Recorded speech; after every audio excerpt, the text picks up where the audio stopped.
साथियों नमस्कार, कृषि बाजार भरतपुर से मैं हरपाल सिंह। साथियों चर्चा करेंगे सरसों में चल रही उठा पटक के विषय में, लेकिन उससे पहले आप सभी से वही अनुरोध कि जो भी साथी हमारे चैनल पर नए हैं वो हमें लाइक, सब्सक्राइब और शेयर भी कर सकते हैं।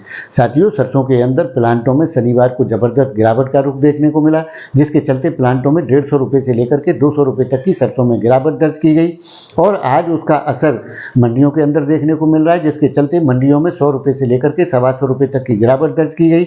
यानी कि भरतपुर मंडी जो शनिवार को 6432 रुपये के भाव थे, आज घट करके 6311 रुपये के बोले जा रहे हैं। उसी प्रकार से जयपुर मंडी के जो भाव 6850 रुपये के थे, घट करके 6725 रुपये के बोले जा रहे हैं। दिल्ली के भाव 6550 रुपये और चरखी दादरी के भाव 6525 रुपये के बोले गए, लेकिन प्लांटों में किसी प्रकार का भावों में कोई परिवर्तन नहीं है। यानी कि शनिवार को जो भाव 6500 रुपये गोयल कोटा के थे, वही भाव आज 6500 रुपये के कोट किए गए हैं। उसी प्रकार से महेश एडिबल के भाव 7300 रुपये और अडानी बूंदी के भाव 6750 रुपये के कोट किए गए। यानी कि साथियों शनिवार को प्लांटों में गिरावट हुई थी और आज सोमवार को मंडियों के अंदर सरसों में गिरावट देखने को मिल रही है। इसका सबसे बड़ा कारण भारत सरकार यानी कि नेफेड के द्वारा सरसों की बड़े स्तर पर बिकवाली के रूप में देखा जा रहा है, क्योंकि शुक्रवार को सरकार के द्वारा 63,500 मैट्रिक टन यानी कि बड़ी सप्लाई जो सरसों की बिकवाली की गई, उसका असर प्लांट और मंडियों के अंदर दबाव के रूप में भावों में देखा जा रहा है। लेकिन साथियों ये भावों का दबाव कितने समय तक रुकेगा ये देखना दिलचस्प होगा, क्योंकि भारत सरकार की सप्लाई आने वाले दौर के अंदर यानी बिकवाली किस स्तर पर और किस प्रकार से होती है, उसका असर भी सरसों के अंदर देखने को मिलेगा। वैसे तो साथियों सरसों की बिजाई का रकबा घट रहा है, बिजाई भी देरी से हो रही है और आने वाले दौर के अंदर अभी जो समय बचा हुआ है नई फसल का, वो मार्च से पहले आने की कोई भी संभावना नहीं है। जब तक कि सूरी सप्लाई भारत सरकार के द्वारा ही नियत होगी, उसकी सप्लाई जिस तरीके से होगी उस प्रकार से भावों में रिएक्शन करेक्शन देखने को मिलेंगे। लेकिन साथियों जिस प्रकार की स्थितियां आवकों की बन चुकी हैं, उनके आधार पर मिलों को नहीं चलाया जा सकता, यानी कि सप्लाई लाइन टाइट बनी हुई है। सरकार चाहेगी तो सप्लाई लाइन की स्थितियां सुगम हो सकती हैं और सरकार की बिकवाली रुकती है तो निश्चित तौर से सरसों की सप्लाई लाइन में रुकावट की स्थितियां देखने को मिलेंगी। वैसे खपत सीजन का समय चल रहा है, जिसके चलते निश्चित तौर से आने वाले दौरों के अंदर निरंतर मांग बने रहने की संभावना है।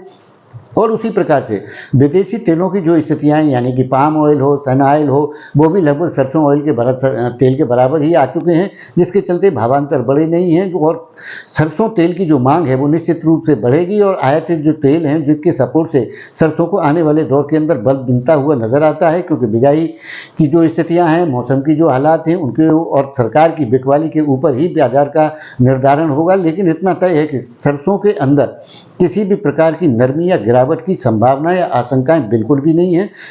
भाव यहीं पर टिके रह सकते हैं, यानी कि भावांतर इसी दौर में घूम सकता है, लेकिन मांग आने पर और सप्लाई लाइन टाइट होने पर भावों में अच्छी खासी तेजी के रुख विदेशी बाजारों के समर्थन के चलते बनते हुए नजर आते हैं। जिस प्रकार की आशंकाएं व्यक्त की जा रही हैं कि सरसों के अंदर गिरावट या उस प्रकार की स्थितियां दर्शाई जा रही हैं, साथियों जब तक विदेशी बाजारों का और घरेलू स्तर पर जो उपलब्धता है उसके आधार पर कहीं से भी कोई गिरावट की आशंका या संभावनाएं बनती हुई नजर नहीं आती हैं। भाव स्टेबल जरूर रह सकते हैं और मांग आने पर भावों में सुधार यानी कि तेजी की स्थितियां ही देखने को मिलेंगी। गिरावट जैसी स्थितियां बिल्कुल भी फिलहाल के दौर में नजर नहीं आती हैं। और जिस प्रकार से कोलालमपुर में सेमिनार हुआ है और डोरा मिस्त्री जो 5100 रुपये रिंगट पर पाम ऑयल के टिके रहने या उससे ऊपर जाने की संभावनाएं व्यक्त कर रहे हैं, उससे नहीं लगता कि पाम ऑयल और सन ऑयल की जो सप्लाई लाइन टाइट बनी हुई है उसके चलते सरसों में किसी प्रकार की दबाव की स्थितियां देखने को मिले। हाँ, स्टेबिलिटी जरूर 1-2 दिन के लिए देखी जा सकती है, लेकिन भावों में निरंतर सुधार की स्थितियां ही देखने को मिलेंगी। इन आशंकाओं को निराधार नहीं किया जा सकता। तो साथियों आपकी इस विषय में क्या राय है, आप अपनी राय कमेंट माध्यम से दे सकते हैं। तब तक के लिए धन्यवाद।